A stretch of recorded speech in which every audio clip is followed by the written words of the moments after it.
On this episode of Bite Sized, we are watching and discussing the 31st scene of the movie Twilight. For those of you watching along at home, that is from 38:24 to 40:37. And now, on to the episode.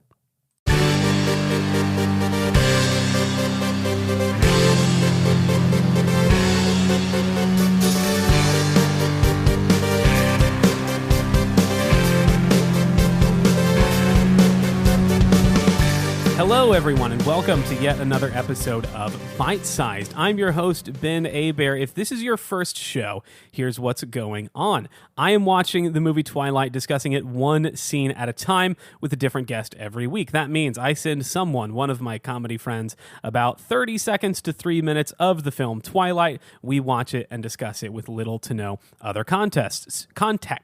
Not contests. We haven't had a contest yet. Speaking of guests, today's guest is a comedian, producer, future social worker, husband of a previous guest, maybe the first time that has happened, Keenan Camp. Nice. Hello. Welcome to Bite Sized. Thank you. How's it going? It's good. I'm having a ADHD fixation moment. I'm Sure. gonna close this window because I'm already worried about sirens. Okay, good to know. Thank you. For the listener, Keenan is struggling. There we go. He tried to close a window using only his fingertips. It did not work. And then he finally got up and put his whole body weight into it. I do not have magical vampire fingertip strength. No, Edward could have done that. He could have closed that window pinky with just his fingertips. That's as good a transition as we're ever going to get into what we're talking about today. Keenan, I'm going to start this episode the way I start every episode. That is by asking you, Keenan Camp, what is your history with the Twilight franchise? I never got into Twilight. Mm-hmm. The first time I actually saw Twilight was a version with riff tracks. Oh, yeah. If you're familiar. I think that's how I first saw it, too. Yeah. And after that, I was like, okay. It was fun, but I don't remember anything. Yeah. I remember bits and pieces. I saw the musical, the Twilight musical. I have seen little chunks of it here and there, like either somebody would be watching it or just be on somewhere. So I've seen little things, and I know a lot about some of the lore, but that's it. So I have seen the first one in a way. Now, as previously alluded to, your wife, Jess Mull, has been a guest on an episode of this show before. Has she not made you watch it then? No, she's not made me watch all of those. I think it's because I hadn't seen all of the Hunger Game movies. Uh-huh. And I was like, I kind of want to watch those. Because at the time when they came out, I think there was still probably a little bit of I should have known better, but I was probably a little misogynistic about it and was like, oh, I don't want to watch this teen girl action movie. And now that I'm a little older and a little wiser, I watched it and I was like, holy shit, this goes hard. So she's never made me jump into another trilogy after that. Do you remember how you first found out? When did Twilight first enter your world? It's worth noting, you are a few years older than my average guest. So when the first movie came out in 2008, that is to say, most people, when they talk about how they learned about Twilight for the first time, it usually involves the phrase, I was in high school by the time Twilight came around. No, was I in college? The book came out in 2005. The first movie came out in 2008. Okay, so I would have been in Chicago probably right around the time the book came out. Would have just moved to Chicago.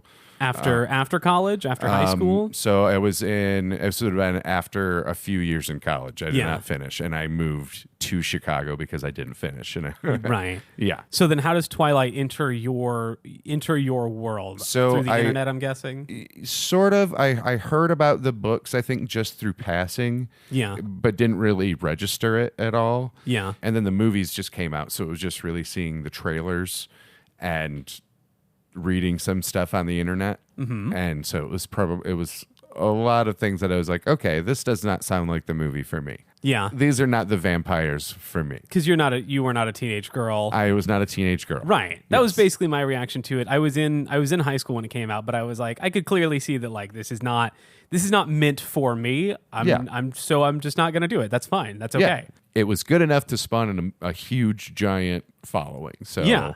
Clearly there was something there. Can't knock it. Let's get into the scene. Start with a brief overview. Bella buys a book. She walks around for a while. I don't know how long. We'll talk about that in a second.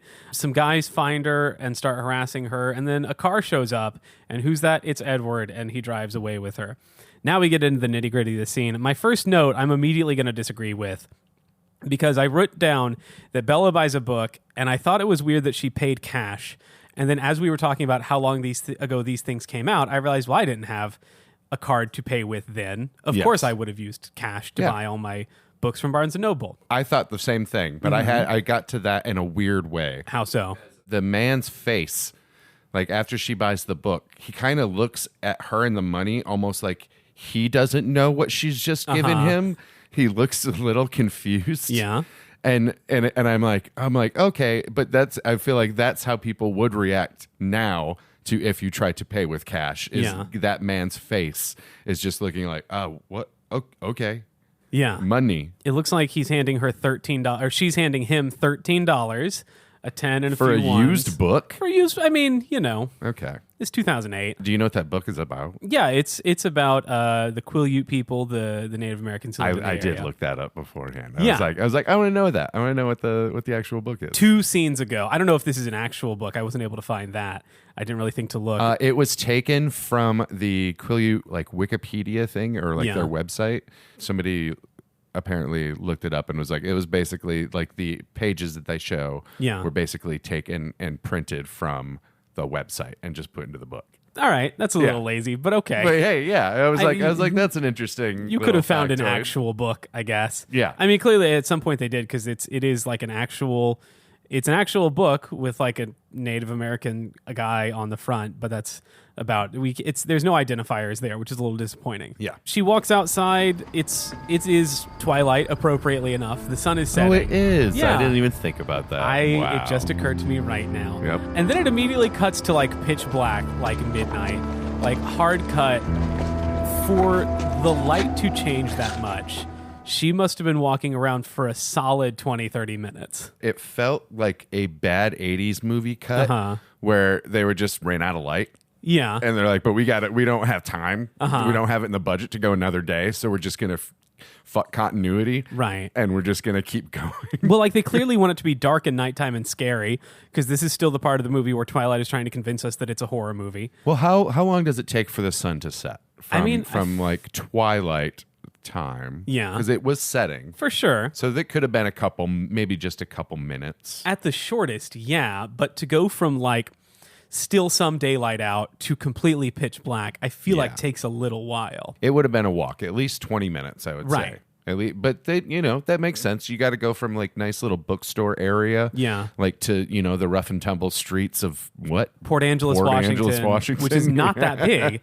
To get from any part of town to the other part of town would not take that long, I feel like. Yeah, I need a map in front of me to understand exactly the full scope. But I feel like she had to walk from one area to another area, and it wasn't like just around the corner. It's just a hard, quick cut. It's really quick. It's very jarring, and it's all done just so we can get some silhouettes.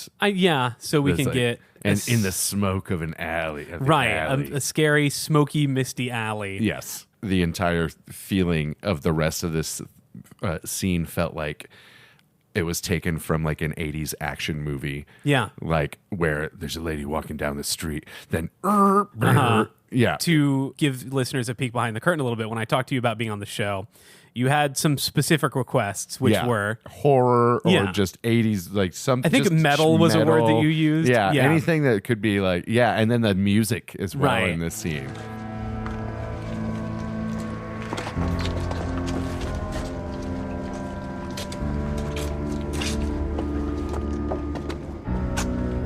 Saw you in the dress shop. Hey, where you running to? Oh, there she is. What's up? Girl. If you have ever seen Robocop, yes, he goes up to the guys that are on the street and trying to attack that woman. Yeah. And then he like shoots them in the dick. Yeah. Shoots the guy in the dick, like between her dress. Mm-hmm. That is the vibe that this scene gave me. Pretty much. Is the vibe of Robocop pulling up and then stopping the bad guys and but yeah, it's only if Edward Cullen would have like shot him in the dick. Yeah, and if Port Angeles weren't such a small town, Yeah. it would be easier to, because like for this one scene, Twilight turns into like New York. Yes, it turns absolutely, into like yes. the streets of Queens or Yes, something. it's alternate future Detroit. Right. There's like all these alleyways And ruffians. and there's like what looks like steam coming up from subway grates, even though there are no subway grates. Yes, in that Port is pure Angeles. sewage. Yeah, it's just there's just like these fog effects coming in from nowhere that have no real That's origin. the mists from the lake. I guess swooping through the alleys and weird blind stairways. Yes. That was also something I did not, is like, where did all these stairways come from? Yeah, that was the other thing is she went into an alley. Yeah. It had like street urchins like hanging out like in rafters. Yeah. And That was another... jump it like wait. You're we all of getting a to sudden something went else to, I also noticed and wanted to point out, which was these guys who eventually wind up surrounding and harassing her for a little too long. We could have cut some of that, Catherine. But like initially she's walking down the alley and like two guys come and block the end. And she sort of, with each turn, runs into like two or three more strategically placed guys. Yes. Until she's in a parking lot surrounded by like 8 of them. Yes. As if they do this all the time. Like as if they just sort of hang out in their predetermined spots. Waiting for someone so they could steal a wallet or worse or whatever. It was a little too convenient. It was very convenient. Yeah. It also, they were high school boys. High school boys are awful. But I don't see them necessarily coordinating all of that. Yeah. That well. It just seemed, it seemed a little set up. It didn't. Yes. It didn't seem natural. I would have understood it more if they were all together from the beginning. Right. If it was like she was walking down an alley and it was all the teenage boys like drinking beer, being assholes in the alley, that makes more sense. It reminded me more than anything else of early human hunting tactics. Obviously. Yes. The way that like, usually it would be done with more than one animal or person, but like hunting would happen, typically happen in groups, and you would like chase an animal into a spot where it could not get out, and that is where you kill it so that it can't run away from you anymore. And you would have people like stationed at particular areas to make sure the animals go where you want them to. I'm sure that was everyone's first thought when they saw this movie. Yes, absolutely. It was Stone Age hunting tactics. Yeah. That's the best way to kill somebody if you're gonna do it. Yeah. Right, Ben?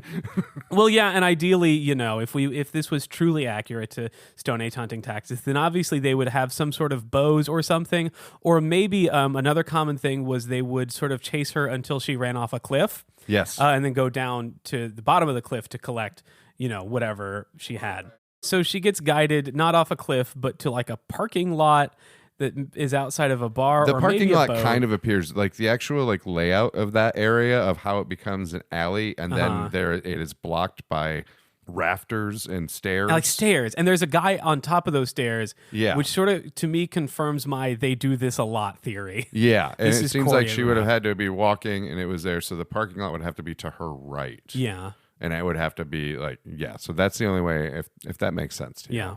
One guy throws another guy a beer. That beer is for sure going to explode when he opens it. Oh yeah, no. Yeah. Anybody throws me a beer, I'm so mad. No, like I would not want that. Yeah, unless I ask for it. Unless I'm like, hey, I am far away. Right. Throw me a beer. Can you toss me that beer, please? Yep. And I will open it far away from myself. I will do the tappa and the twista. Definitely fewer beers than there are people. This is not a very well thought out group. That's one beer. I feel like the guy per- like pulls it from like a ring, a 6-pack, Yeah, but there's six, like I there's didn't really count. 6 dudes, I think. Okay. Like at least 4. Maybe you're right. Nobody's gonna get equals. They're gonna have to do sharesies. Well, and if one explodes, then there's one less beer. These boys are douchebags, and they come Yeah. off as douchebags. Well, absolutely. Yeah. Criminals, even. Criminals. Yeah. Well, even the line that the dude says to Edward when he pulls up. A car pulls up. And The worst car. it's with Volvo. It is not. It is the least intimidating car to pull in like that. Right. To Tokyo kind of drift into the parking lot in Yeah. a Volvo. For some reason, I think this is in the books, that Edward drives specifically a Volvo. And I don't know why. To like keep a low profile, maybe? No, there's no way. It's like if you drive a cool car, everybody's going to know you're a vampire. But like specifically a Swedish car, that's going to stand out. There's an understated beauty. And there's keeping what's most important to you safe. There's more to life than a Volvo. That's why you drive one.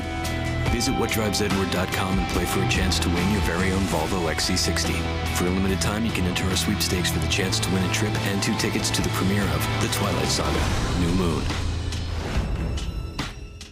My question is just, how did Stephenie Meyer, in the early days of the internet even, come to decide on that as the cool car that your hero would drive? Maybe that's the car she rode. Maybe. Drove and was like, everybody makes fun of my Volvo. I'm going to... He pulls into the parking lot at what I would describe as kind of fast. Yes.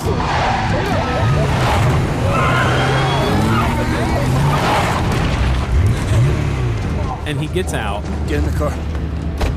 And one of them says, That was a very dangerous maneuver. That was a very dangerous maneuver. in a decent kind of drunk voice, I Yeah. gotta say. As fake drunk voices go, this one was not too shabby. It was fine. His eyes, I believed more. It was good. That was the line that tickled me. Yeah. Though. It was like, great. Yeah, it was That all was right. a very dangerous maneuver. I mean, it was not... When you're drunk like that, maneuver seems like a very cool word to say. That's fair. I gotta say, though, it was not a really dangerous maneuver. It was not. He just turned fast. Right, he just skidded a little bit and got kind of close to the in guys. a very open parking lot. Right. Yeah. And in then- a Volvo. Right. That might have been why it was dangerous, because I feel like maybe that could have immediately flipped to Volvo. There's more to life than a Volvo. There's what you can expect. Being kissed, desired, loved, missed. Then there's everything you can't expect, but being ready for it. That's why you drive one.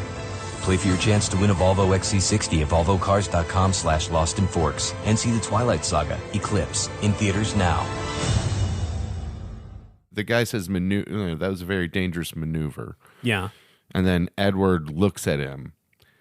Did something go on with his eyes? Like, what scared him? Did he growl? Because I watched it a few times. And I was like, I don't really understand the subtlety of what has occurred to make this man suddenly back down. There really is nothing other than maybe Edward being slightly taller than him and like not scared, like not showing any fear that he's outnumbered. Yeah. You know, but you think that like you're right in that the guys just immediately collapse. They fold like a house of cards. Yes. They don't even like, try to get him to flinch or anything. They don't try to surround him. They just see this one guy show up. In a Volvo. Right. Step out and do and say nothing and then just are immediately running away. Yes. Yeah. I wanted to see a fight. And what I've been told by my wife Yeah. is that in the book that it seems like a much more dire scene. Or Okay. like when they write it out, it sounds more like it's meant to be more like kind of scary Yeah. and thrilling. And she was like, but then when you read it and when you then see it on screen, it's basically the same thing of what happens in the book. So it's actually not that thrilling. Yeah, and like I'm sure there's probably, a little bit of difference between what you can get away with writing in a book and what you Yeah. get with writing in a movie, because the visuals are going to make it scarier no matter what. Yeah. But it does kind of feel like it's missing something. Like even if he just like hits one of the guys, Yeah, that, or like a little just a little flick, like Right. a vampire flick of the nose. right? And like we don't. It hasn't been confirmed that he's a vampire yet. That's there are true. So we suspicions. can't. Okay. Like so far, the only vampire-y thing he's done is when he runs across the parking lot and stops the van with a bare hand that's about to crush Bella. Gotcha. And so, like, yeah, he doesn't start doing vampire-y stuff until she confronts him about it later on in the movie.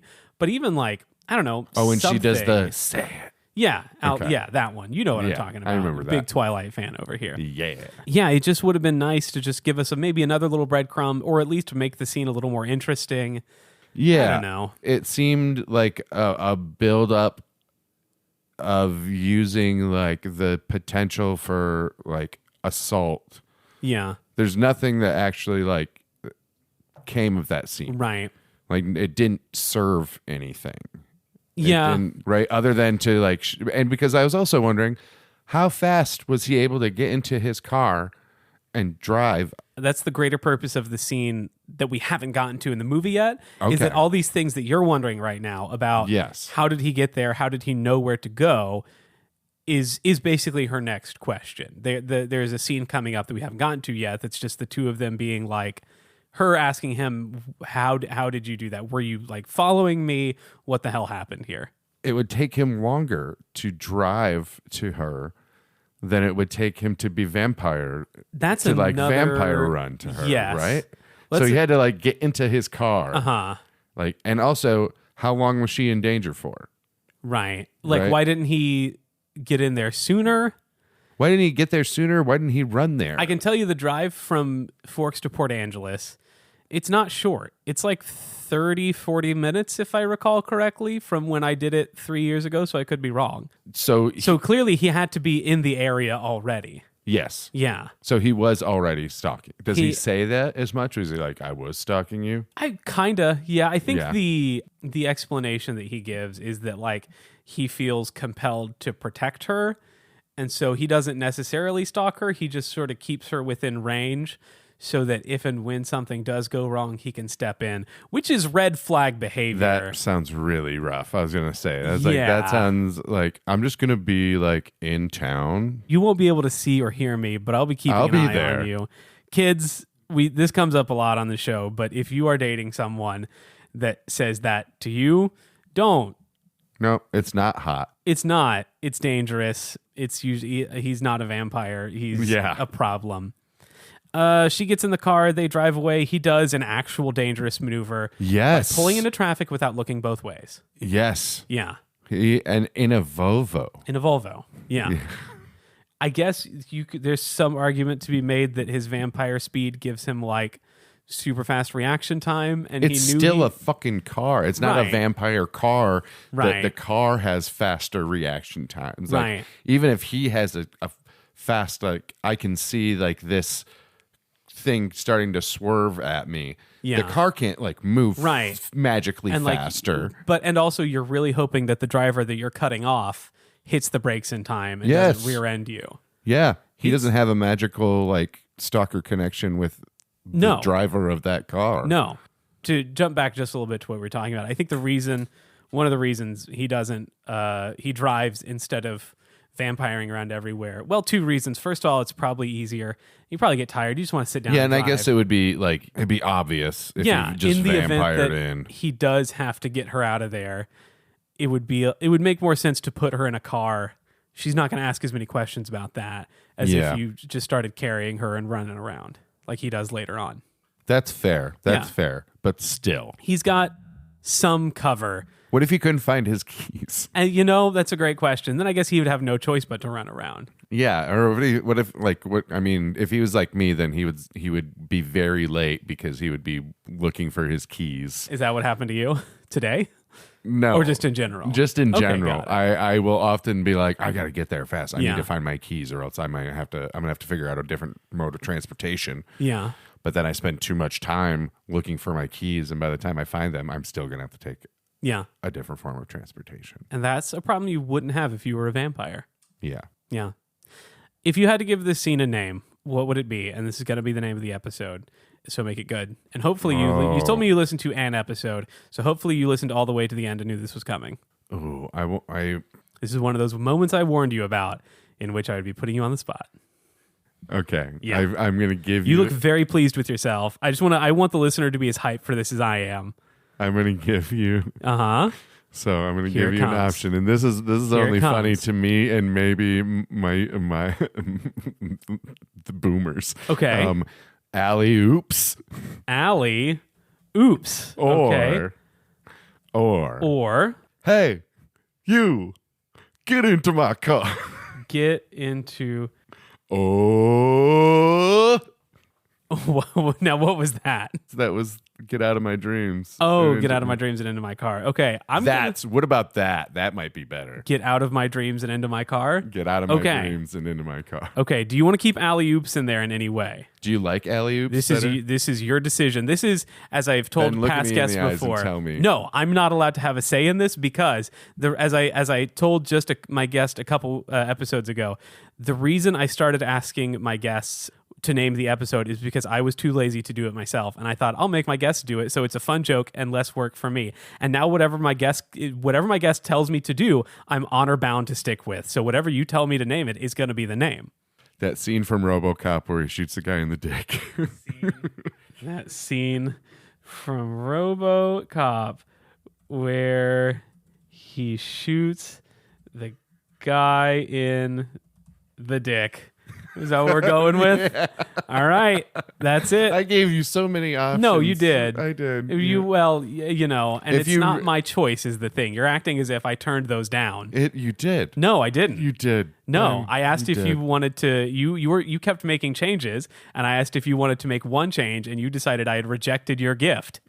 And now you've done this to me. No, yeah. We're going to stick with it. We're going to stick with it. Okay, great. Hopefully my various podcast streaming platforms, Spotify and Apple and YouTube and won't throttle me for having dick in the title. I think I'll be fine. I think you'd be fine. I'm not the first podcast to do that. Yeah, and you could also, use an asterisk. Sure.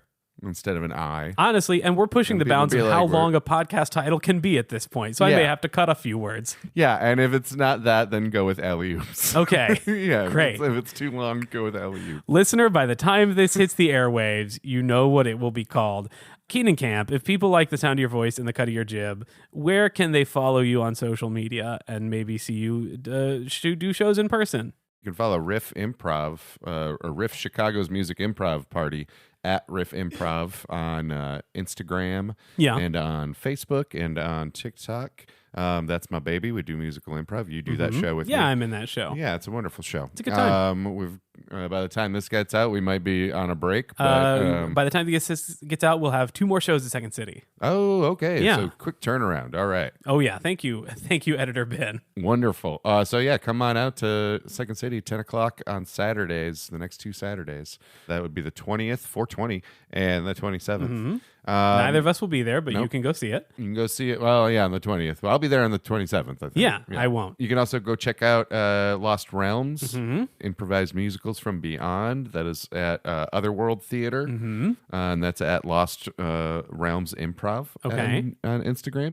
If you have a neurodivergent young adult that might need help transitioning to independent living, you can also get a hold of me. Just drop it off on Keenan's doorstep. Yeah. You just that's what I do also outside of comedy. Put your child in a basket and put that basket in the river. It will float its way down to Keenan. Yep. Yeah. And I will teach it the proper way to load a dishwasher. And improv. Yeah, and improv.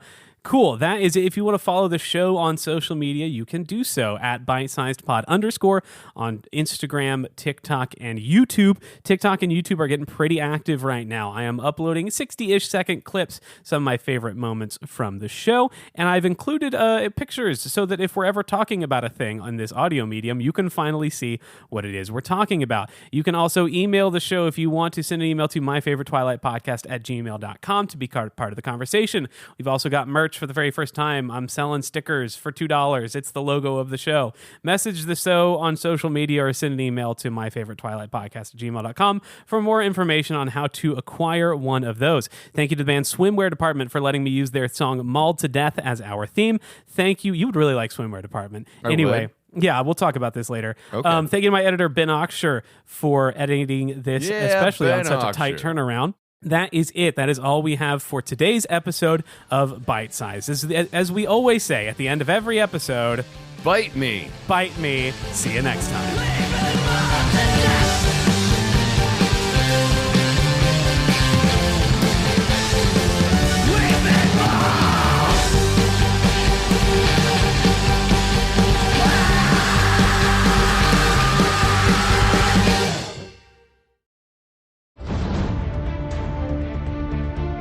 Play Journey to the Wedding for your chance to win the Volvo S60 T6 R Design or a trip for two to Rio de Janeiro.